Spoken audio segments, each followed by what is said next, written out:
Testing 1 2 3. Testing 1 2 3. This is Radio Free Mormon on the air, broadcasting behind enemy lines. Tonight's episode, Revelation Revolution. As all of you who have been paying any attention whatsoever to the Mormon scene for the past 2 years since Russell M. Nelson became president of the church, you know that he has been spitting out revelations like hell isn't having any. Every general conference, he has received new revelations about things to do with the church, adjustments to be made to different programs, policies that need to be tweaked, and nomenclature that needs to be observed. It is this remarkable 2-year period of President Nelson's administration that I refer to as the Revelation Revolution. We haven't seen so many revelations claimed by a president of the church since the days of Joseph Smith. From the days of Joseph Smith to the days of President Nelson, there has been almost a complete dearth of claimed revelations by presidents of the church. Now, certainly, Brigham Young claimed to receive as revelation the Adam God theory, but that didn't last long. That got done away with by the church and is currently denounced and denied by leaders of the church, as I have shown in previous podcasts. There was a quote-unquote revelation received by Wilford Woodruff in 1890, ending, and I'll put ending in quotation marks there, ending the practice of polygamy in the LDS Church. There was another revelation received in 1978 by President Kimball, lifting the priesthood and temple ban on blacks. And in 1918, President Joseph F. Smith claimed to receive a vision of the spirit world, which was written down and then canonized as Section 138 of the Doctrine and Covenants. And I suppose that Section 136 qualifies as a revelation from Brigham Young. But really, other than that handful of examples, there has been pretty much no claimed revelation in the LDS Church between Joseph Smith and Russell M. Nelson. But now President Russell M. Nelson has claimed to receive so many revelations in the past 2 years that the sheer number of those revelations claimed dwarfs the number of revelations claimed by all presidents of the church prior to him, with the exception of Joseph Smith. I want to talk a little bit tonight about those revelations and specifically one of those claimed revelations. And what I want to do is add something to the conversation that I do not think has been talked about anywhere before. It is a piece of evidence that should be considered in weighing his claims of revelation, and in trying to find out why it is, to the best of our ability, that President Nelson is claiming revelation for policy changes and structural reorganizations, even though very similar and almost identical restructuring of organizations has occurred in the past without any claim being made by the president of the church at the time that it was being done by inspiration or revelation. We'll get to that specific example here in a few minutes, but first, I want to make a few announcements. Number one, you will remember that a couple of weeks ago, I did a 3-podcast series dealing with a textual analysis of the Savior's ministry to the Nephites as recorded in 3 Nephi chapters 11 through 27. This was based on research that I had done quite a number of years ago, and I had posted it publicly on a blog, but after that, done nothing with it. I moved on to other things and basically forgot about it until I resurrected it for use on the podcast. But as I went back and read through it on the air, I was struck that this was really pretty good stuff, and I said that it should be published. Well, in the past couple of days, I have gone back over that material, and in the spare moments that I have had here and there during the course of the day, I have revised it, I have modified it, I have reformatted it, and I wanted to announce to you that yesterday afternoon, I submitted it to some appropriate publications for consideration. I expect it will take some time before I hear back from them, but rest assured, I will let you know what comes of that and whether that paper is going to be published in an academic journal. So I'm very excited about that. It's been a while since I was published. I was published in the Journal of Book of Mormon Studies back in 1993, again in 1994. I was then published in BYU Studies in 2006 and again in 2014. So it has been 6 years since any of my research has been published in an academic journal. I have to admit, I'm a little bit excited about it. So we will see where that goes. And once again, I will let you know as soon as I hear anything on that score. Number two, over the past weekend, I was out shopping at Fred Meyer. Yes, I did have a mask on. We continue to be in the midst of the coronavirus pandemic, and today's date is Wednesday, April 29th, 2020. The reason I keep announcing that we're in the middle of this coronavirus pandemic is not because I think you don't know it, but it's because in the back of my mind I realize that not everybody is going to hear this podcast when it's released. There may be people who will hear it a year from now, maybe 2 years from now, maybe 20 years from now. And it is for those people in the future who are going to be listening to this podcast that I keep reiterating the refrain that we're in the midst of this coronavirus pandemic, because they won't know about it when they listen to the podcast. And this is my way of reminding not you, but them of this fact, that we are in the midst of a coronavirus worldwide pandemic. And many, if not most of my listeners are currently sheltering at home. And that I am now in my 6th week of producing new material, new podcasts every weekday at Radio Free Mormon in my effort to help those of you in some small way who are sheltering at home. But as I say, this past weekend, I was shopping at Fred Meyer, and I did have my mask on, and I was very happy to see in the bookshelves at the checkout counter that there was a new book out by Stephen King. Stephen King is one of my favorite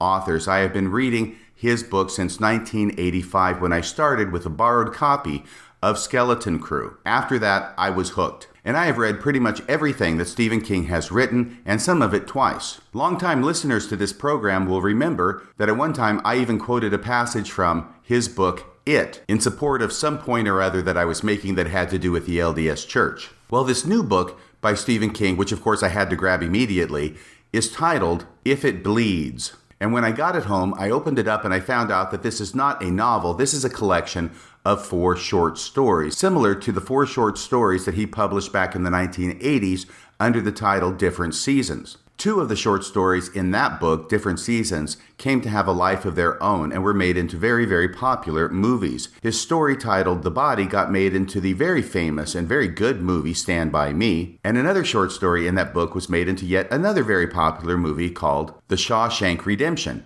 I think the title of the story was Rita Hayworth and the Shawshank Redemption, but they just cut Rita Hayworth off for the title for the movie. I can understand why. But this past Sunday, I opened up this new book, If It Bleeds, and I read the first short story.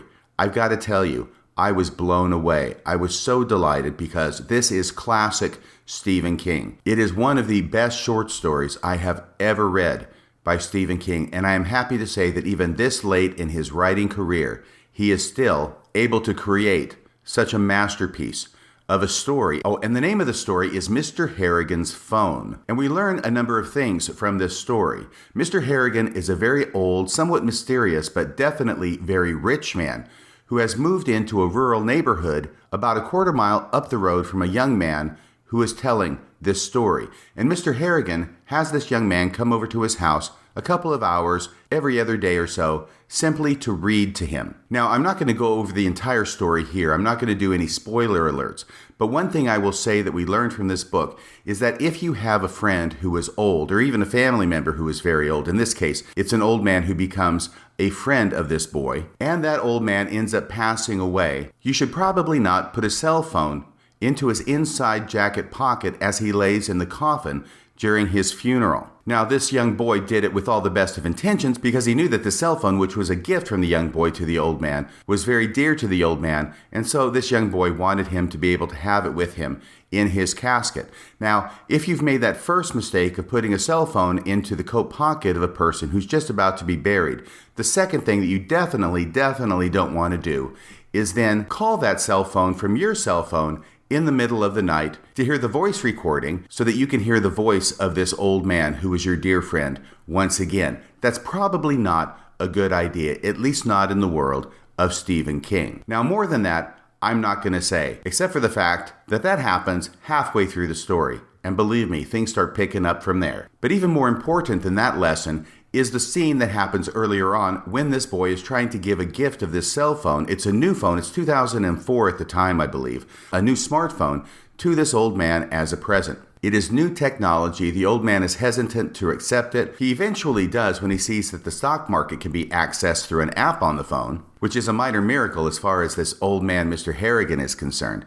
But initially, he's reluctant to take it, and he declines, and he explains to the boy the reason why, and in so doing, he quotes from Henry David Thoreau. He explains to the boy why he doesn't want to have this newfangled technology on this iPhone, and he says, once again quoting Thoreau, that we don't own things.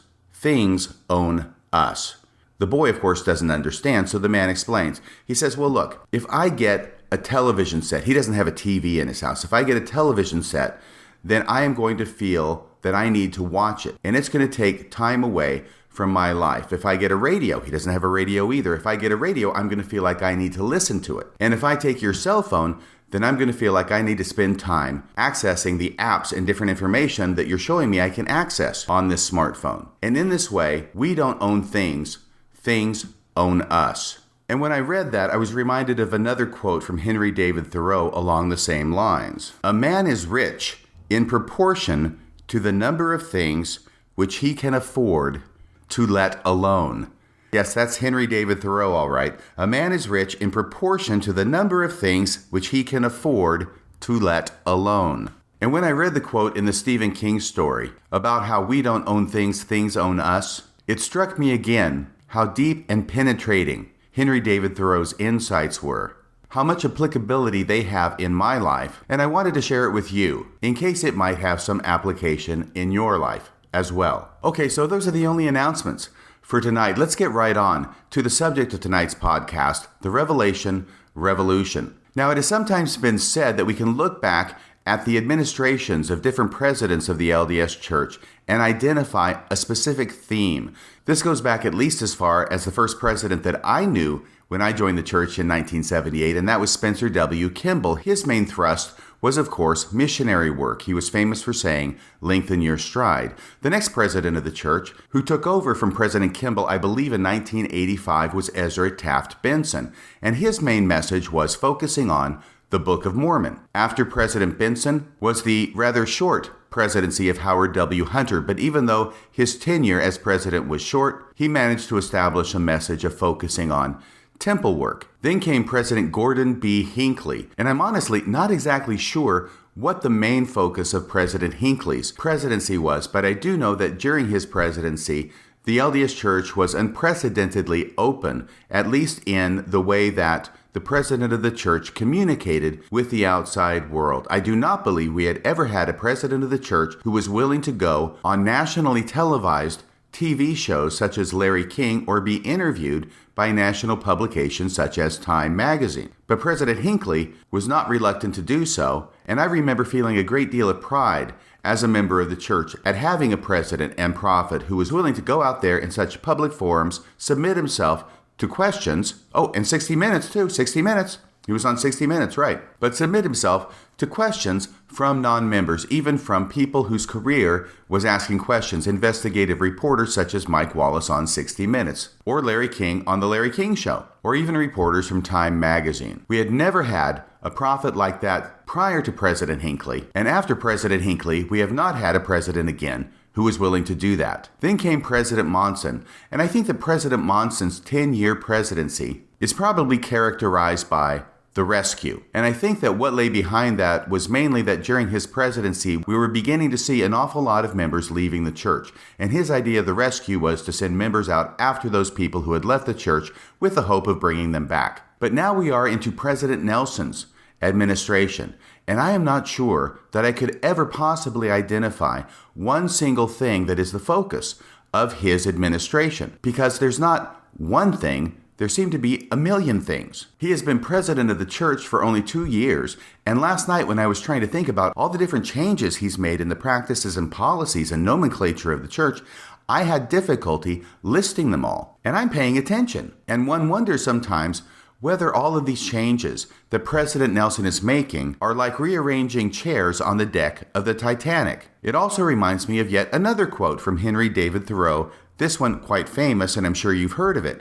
There are 1,000 hacking at the branches of evil to the one who is striking at the root. Well, if the evil that the LDS Church is facing currently is the hemorrhaging of members of the church, then I don't see all these multitudinous changes that President Nelson is making as striking at the root of the problem. Instead, I see him as one who is simply hacking at the branches. And when I got to my underground bunker this morning, I thought, if I can't come up with a good list of everything that President Nelson has done, all the different changes that he has made, and by the way, he claims that each and every one of these changes is the result of revelation. That's what's striking about it. Other presidents of the church have made changes, but all the changes that President Nelson makes are called revelation. But I thought when I got here that perhaps somebody else had already done this work of listing the different changes that President Nelson had made. And I didn't find a current list, but what I did find out was an article that was printed in the church news listing the different changes that President Nelson had made during the first year of his administration. And they counted 15 different changes that President Nelson had made during that brief period of time. This from an article dated January 15, 2019 in the Church News and available on the church website. Here we have the following. January 14th marks 1 year since President Russell M. Nelson became the 17th prophet of the Church of Jesus Christ of Latter-day Saints. As this historic anniversary approaches, we thought it would be fitting to take a look back at some of the church's announcements throughout the past year.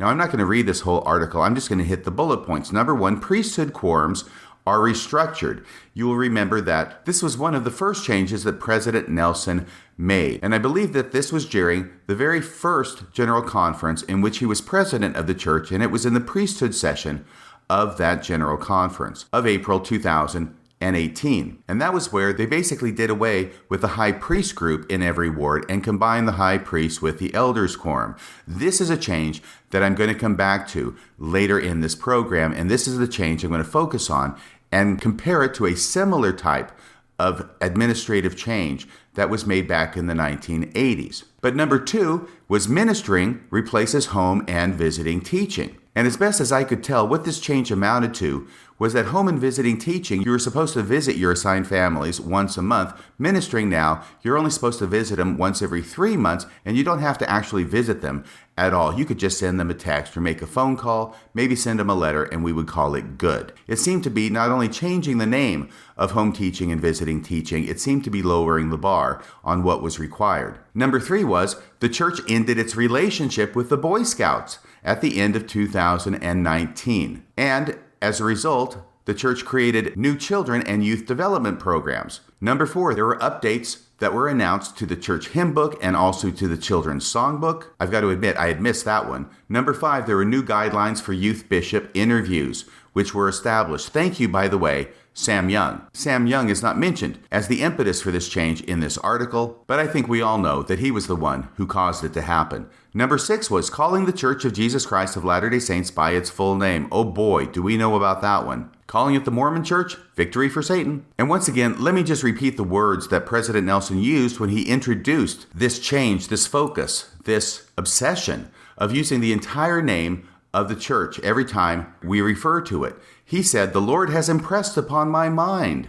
the importance of the name he has revealed for his church." And so this is an impression that President Nelson claims comes from God, i.e. its revelation. Number seven, so long snail mail. Mission calls will be posted online. Number eight, gone are the days of the Motab. The church announces a revised name for the choir. Number nine, home-centered and church-supported program begins. 10, President Nelson announces 19 new temples. Now, I'm not really sure that's fair to include that in this list. I suppose it's okay. I think they're trying to pad the numbers, but it gives a list of the 19 new temples that President Nelson announced in his first year as president. Number 11, priesthood leaders announced discontinuance of major church pageants. Remember that? Gone is the Kimura pageant, gone is the Manti pageant. Number 12, changes to primary progression, young men priesthood ordination, and youth temple recommends. I won't get into the details of that. They're not really important for purposes of this podcast, but you can look at this yourself if you want to go to the church website and look up this article from which I'm reading. Number 13, sister missionaries can now wear dress pants. Number 14, the First Presidency releases a statement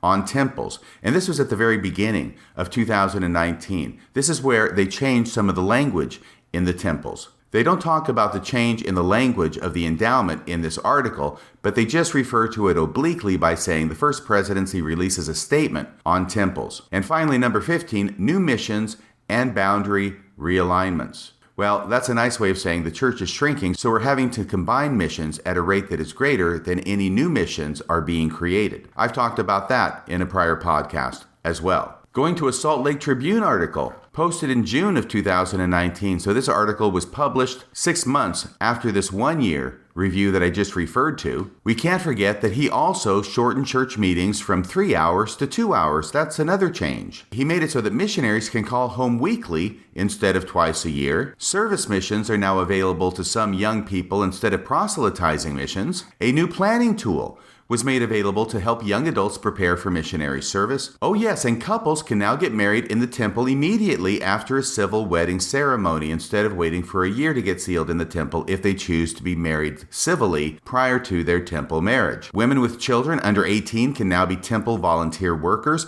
and single men can now be temple volunteer workers. And we shouldn't overlook the publication of the new history of the church titled Saints. I think the first 2 volumes of that have now hit the stands and are available in hard copy as well as in digital copy on the church website. The church debuted a new website to help people struggling with pornography, and the church's apostles are now on Instagram. Oh, and last but not least, we can't leave out what is perhaps the most important change that Russell M. Nelson made. We recall that back in November of 2015, the church instituted a policy labeling anybody who was in a gay relationship or gay marriage as apostate and forbidding children of such people from receiving a name and a blessing, being baptized, or receiving the priesthood, or even going on a mission until and unless they renounced the offending parent's lifestyle and received special permission from the First Presidency. Once again, that was in November of 2015. We also remember that 2 months later, in January of 2016,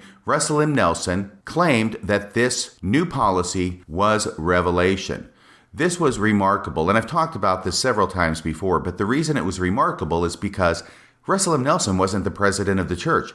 Thomas S. Monson was the president of the church. At no time did President Thomas S. Monson claim this was a revelation. At no time did anybody else claim this was a revelation. The one person in church leadership who claimed that this was a revelation was Russell M. Nelson, and he did this in January 2016. I'm not sure that I know of any other time in church history where somebody other than the church president through whom this revelation allegedly came announced it was a revelation on behalf of the church president, like Russell M. Nelson did in 2016. It was an act of unmitigated chutzpah. I was immediately reminded of Alexander Haig saying he was in charge back when President Reagan got shot. What is this? As of now, I am in control here in the White House, pending return of the Vice President, and I'm in close touch with him.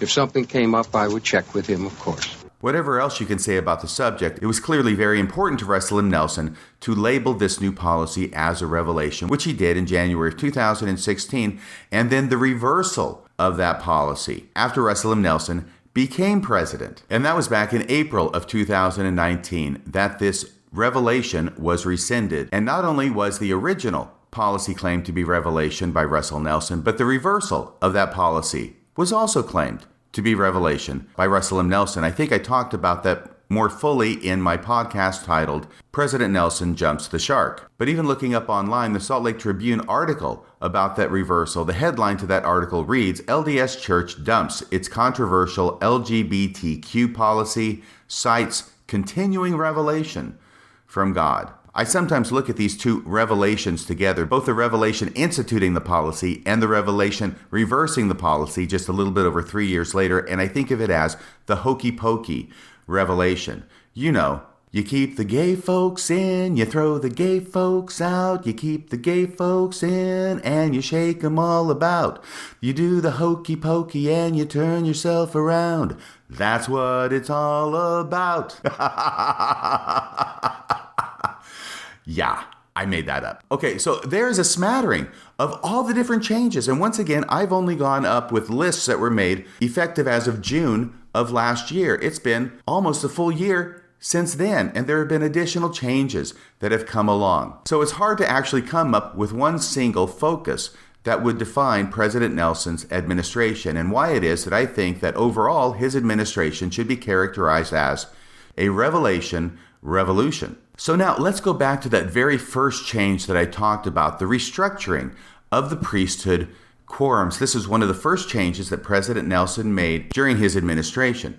And once again, it used to be, and I'm going to have to say this now, for people who maybe are not going to church, for people maybe in the future who won't even remember that this happened, because it will be so far down the line that it will be just a footnote in history. But up to the point that President Nelson made this change, we had two primary priesthood groups for adults. Now, of course, you've got the priesthood groups for the young men. You've got the teachers, the deacons, and the priests. But for adults, you had elders quorum and high priests group. the elders went to the elders' quorum, and the high priest would go to the high priest group. Now, without going into too much of the nuts and bolts of church organization, the elders' quorum was called the elders' quorum because there was a president of the elders' quorum in every ward. And the president of the elders' quorum held keys over that elders' quorum. That's why he's called an elders' quorum president. But in the high priest group, it was different because it's not a high priest quorum in every ward. In every ward, it was simply a high priest group. The head of the high priest group was not a president in every ward. Instead, he was called the high priest group leader. But in every other way, it functioned in a similar manner. He would have 2 counselors. He might have a secretary, but he was not the president of the high priest group. It wasn't a quorum in the ward. It was the high priest group. Now, my understanding of church government is the reason for that difference is that there was a high priest quorum, but it was not in every ward like the elders were and continue to be. Instead, the high priest quorum existed on a stake level. So in other words, all the high priests in the stake constituted a quorum, and the stake president is the president of the high priest quorum. Now, if I'm wrong about that, you can correct me. But there's a reason I go into this detail about the organization of the high priest versus the organization of the elders. And before I get to that reason, let's go over once again what it was that President Nelson's change did to the high priests. It basically got rid of the high priest groups in every ward. There are no longer any high priest groups. There will still be high priests, obviously, such as the bishop has to be a high priest and his counselors have to be high priests in every ward. And those who had previously been ordained to be high priests will continue to be high priests, only there's not going to be a high priest group for them to meet in separately from the elders' quorum. They're just going to meet with the elders' quorum now. So what this change did was got rid of the high priest group, and instead now everybody who is a priesthood holder, who is an adult, is going to meet with the elders' quorum. Okay, now let's talk a little bit about how it was that this was introduced, because once again, as with pretty much all of these changes that President Nelson announces or has somebody else announce for him, revelation or inspiration from God is claimed to be the source of the change, and this change is no different. Here's what Russell M. Nelson said when he announced this change during the General Priesthood session at the April 2019 General Conference on Saturday, March 31st. He called it a significant restructuring of ward and stake Melchizedek priesthood quorum. See, the stake Melchizedek priesthood quorum, that's the high priest. The ward Melchizedek priesthood quorum was the elders' quorum. And he said that the purpose of this was to help Melchizedek priesthood holders accomplish the work of the Lord more effectively, because obviously up till then, they had not been accomplishing the work of the Lord as effectively under the former system as they would be now under his new system. But most importantly here, he said, these modifications have been under study for many months. We have felt a pressing need to improve the way we care for our members and report our contacts with them. And then he went on to say, these adjustments are inspired of the Lord. That's where he cites the divine revelation from God as being the motivating factor for this restructuring of the priesthood quorums, for getting rid of the high priest group and now having them all meet with the elders' quorum. Tonight, we announce a significant restructuring of our Melchizedek priesthood quorums to accomplish the work of the Lord more effectively. In each ward, the high priest and the elders will now be combined into one elders' quorum. This adjustment will greatly enhance the capacity and the ability of men who bear the priesthood to serve others. Prospective elders will be welcomed in and fellowshipped by that quorum. In each stake, the stake presidency will continue to preside over the stake high priest quorum. But the composition of that quorum will be based on current priesthood callings, as will be explained later. Elder D. Todd Christofferson and Elder Ronald A. Rasband of the Quorum of the 12 Apostles will now teach us more about these important adjustments. These modifications have been under study for many months. We have felt a pressing need to improve the way we care for our members and report our contacts with them. To do that better, we need to strengthen our priesthood quorums to give greater direction to the ministering of love and support that the Lord intends for his saints. These adjustments are inspired of the Lord. These adjustments are inspired of the Lord. These adjustments are inspired of the Lord. President Nelson then handed it off to Elder D. Todd Christofferson and Elder Ronald A. Rasband to give further details about the changes in this regard. At the end of his comments about this new change, Elder D. Todd Christofferson stated that this is the Lord's will. See, Elder D. Todd Christofferson also plays the Revelation card here. The First Presidency, the Quorum of the 12 Apostles, and the Presidency of the 70 have considered these adjustments over an extended period of time.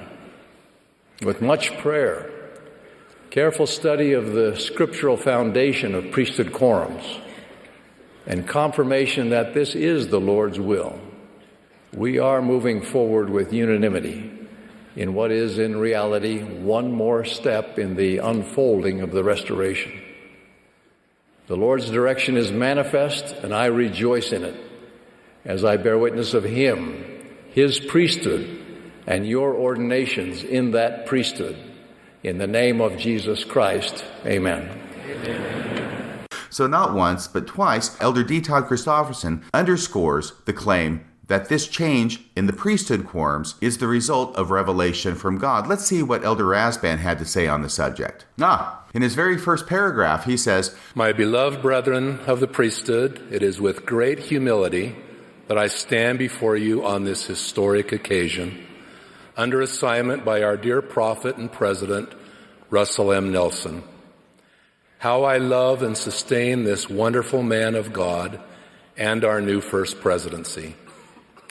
I add my witness to that of Elder D. Todd Christofferson and my other brethren of the Quorum of the 12 Apostles, that the changes announced this evening are the will of the Lord.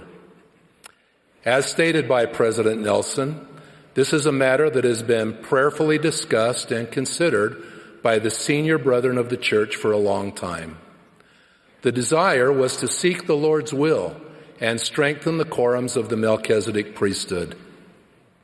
Inspiration was received, and this evening our prophet made known the will of the Lord. Surely the Lord God will do nothing, but he revealeth his secret unto his servants the prophets.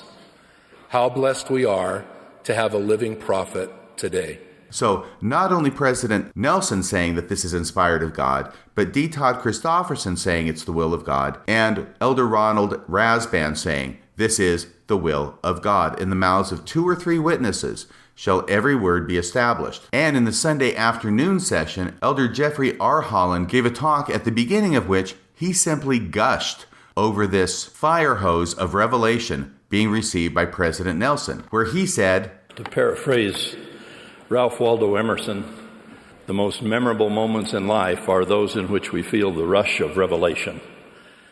President Nelson, I don't know how many more rushes we can handle this weekend.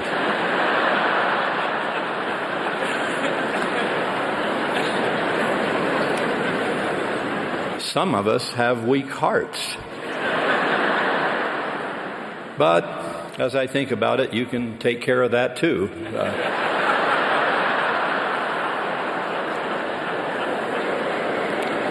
What a prophet. Oh, and then he goes on to add his testimony.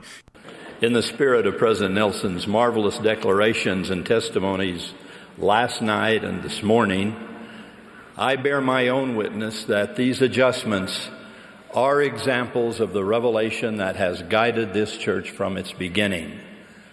They are yet more evidence that the Lord is hastening his work in its time. So there's a fourth statement by a leader of the church that this adjustment to the priesthood quorums was the result of direct revelation. Now, why have I spent so much time establishing the fact that this change, that getting rid of the high priest state quorum and combining them with the elders quorum, is claimed to be revelation? Well, here's why.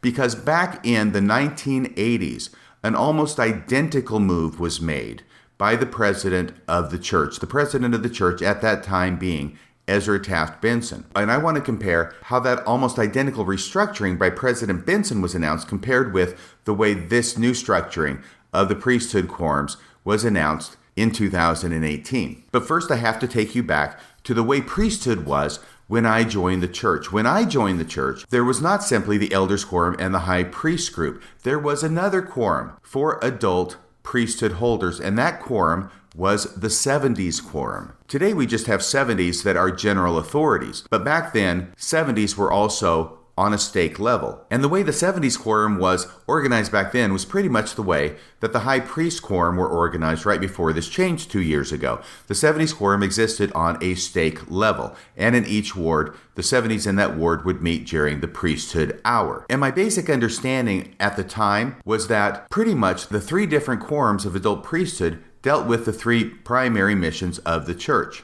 The elders quorum dealt with perfecting the saints, the high priest quorum dealt with temple work or redeeming the dead, and the 70s quorum dealt with missionary work or proclaiming the gospel. And I think what happened is that the leadership of the church started to feel like maybe all the different quorums should do all the different missions of the church. We shouldn't just have the elders quorum doing the perfect the saints and the high priest doing redeem the dead and the 70s doing proclaim the gospel. Really, every adult priesthood holder should be engaged in all three. This was creating an artificial distinction, and so they decided to do away with the stake 70s quorums. And this happened in 1986. Now, I was never a member of the 70s quorum, but I do remember them, especially from when I joined the church and went on my mission, because after I joined the church, right after graduating from high school, I worked at a couple of jobs between that time and the time I went on my mission. First, I worked as a gopher at an electric company in Kent, Washington, and then after that, I worked as a night watchman in Auburn, Washington. But through doing all of that, I was able to save up a bunch of money for my mission,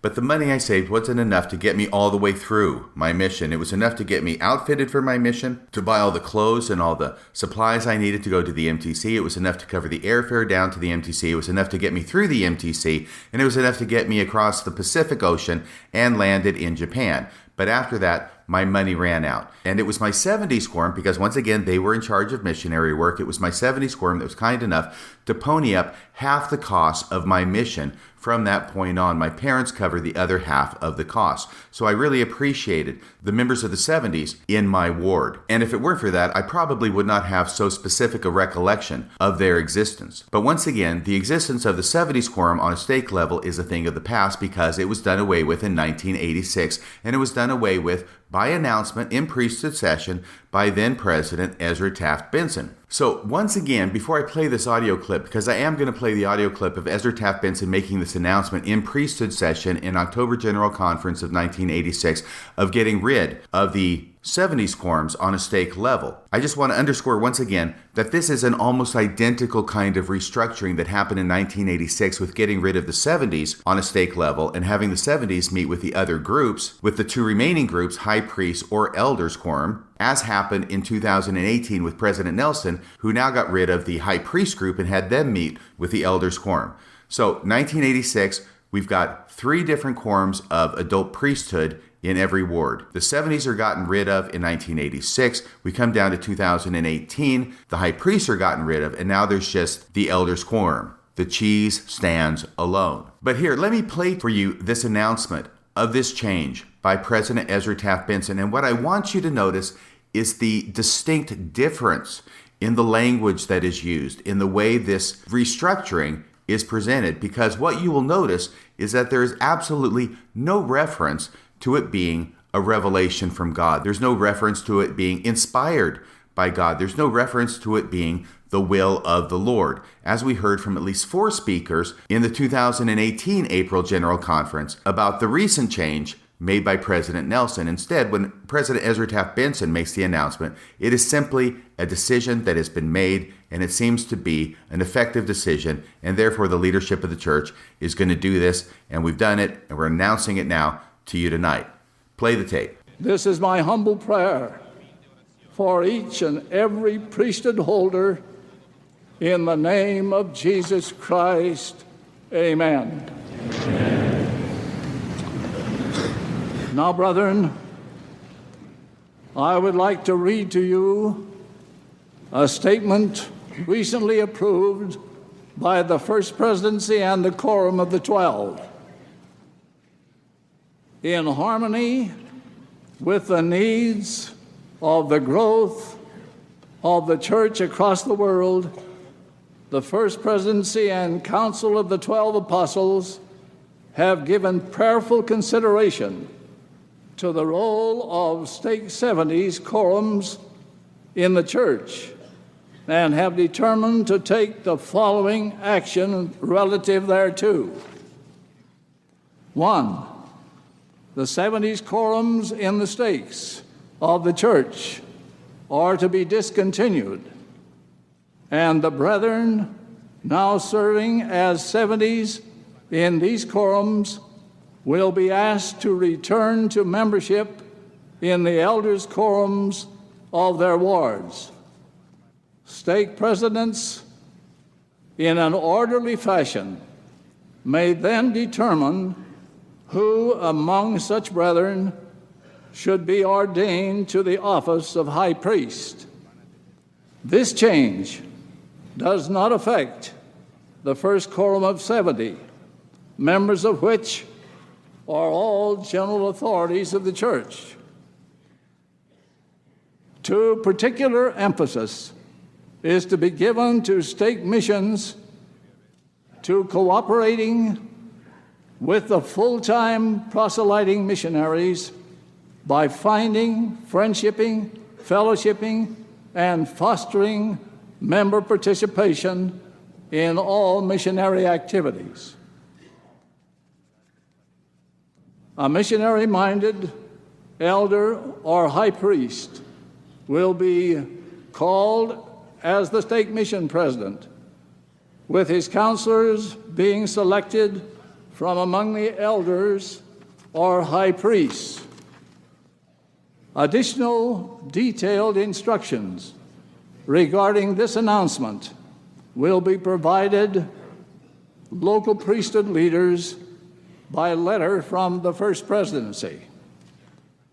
At this time, we commend all who have served, both past and present, as members of Stake 70's quorums of the Church, and who have so ably given of their time, talents, and resources in spreading forth the gospel of Jesus Christ.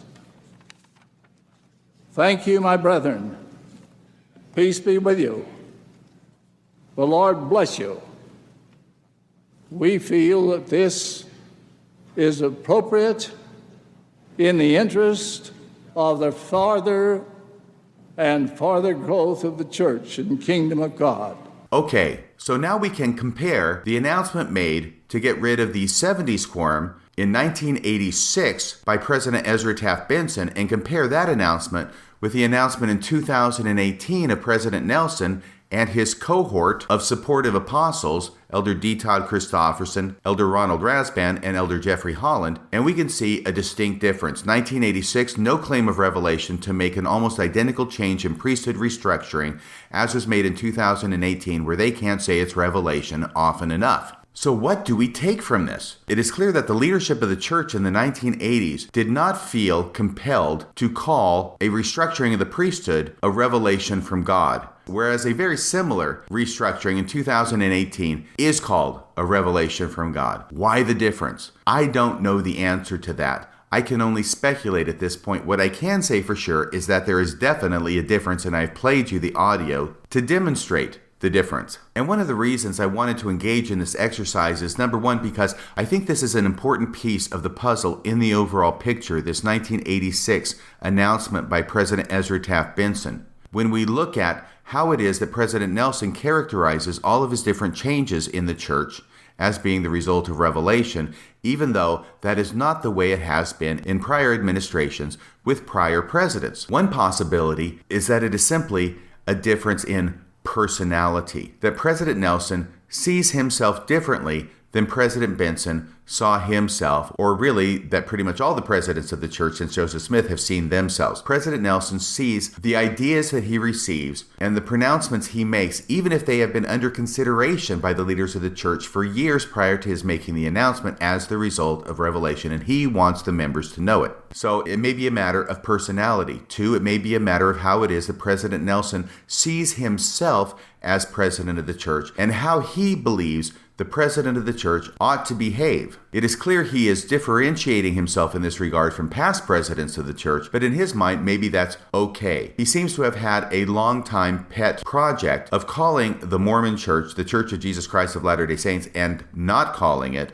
the LDS Church or the Mormon Church. And now that he is president of the church, he can put that pet hobby of his into effect and call it revelation from God. It is possible that he has also harbored a pet hobby about how it is that presidents of the church should present themselves, and he has thought that past presidents of the church, including those under whom he served, have not presented themselves the way a prophet should in his mind. And now that he is the president of the church, he will portray himself as a prophet the way he thinks a prophet should act. I think it is possible that most men, when they become president of the church, look at the prior president of the church and pattern their presidency sort of after what the last president did or the president before him, with the result that we don't typically get a lot of revelations being proclaimed. It is possible that President Nelson went all the way back to Joseph Smith and thought, I'm not going to pattern my presidency after President Hinckley or President Monson. I'm going to go all the way back to the fountainhead of Joseph Smith, and I am going to present my presidency in the same way that Joseph Smith did. I'm going to pattern my presidency after Joseph Smith. It's possible that that's what's going on. And by the way, we shouldn't overlook the possibility, as I've mentioned before, that when you promote a heart surgeon to becoming the president of the church, you take a surgeon who typically already has a God complex, and then you put him in a position where he is sustained as being the prophet of God. So you've got a guy with a God complex combined with a guy who's a prophet of God, and maybe this is just the sort of thing that naturally happens when those two worlds collide. But another possibility strikes me, and I think it's an interesting possibility because we know that people have been leaving the church over the past decade or so. President Nelson has obviously been aware of this. He's been in all the meetings as an apostle. Now he's the president of the church. And he's got to know that a large number of those people who are leaving the church because they don't see the charismatic gifts or the revelatory claims on the part of the prophet and the apostles like they see it in church history with Joseph Smith. And because of that, a large number of members of the church are jumping overboard from the good ship Zion and swimming across the water to get on board the good ship Denver Snuffer. Because Denver Snuffer is busy claiming to receive revelations the way that Joseph Smith received them, to have charismatic gifts the way that Joseph Smith had them, and to see Jesus Christ the way that Joseph Smith claimed to see him. And whereas President Nelson is apparently not willing to go whole hog on this, he's not willing to claim he saw Jesus, he's not willing to claim to receive new scripture, although the new proclamation on the restoration revealed at the last General Conference may be a pale imitation of the same, it is possible that his almost daily claims to revelation in making changes in the policies, procedures, organization, and nomenclature of the LDS Church are a response to and can be seen as being in competition with similar revelatory claims from Denver Snuffer. In other words, he may be trying to appeal to those members of the church who are tempted to go and join Denver Snuffer's crowd by claiming to receive revelation the same way that Denver Snuffer is claiming to receive revelation. It's just a thought that occurs to me. Ultimately, we will never know the real answer to this because it lies in the mind and heart of President Nelson. He certainly sees himself as a strong prophetic figure. He sees the ideas that he has, even those ideas that come to him in the middle of the night, as being revelation. He claims them as such. He even sees policies that have been talked about and discussed for years prior to their implementation as being revelation. Pretty much every darn thing he does is a revelation. I'm not sure the guy can go to the bathroom without a revelation. But this is why I call President Nelson's administration the Revelation Revolution. That's about all for tonight. Until next time, this is Radio Free Mormon, signing off the air.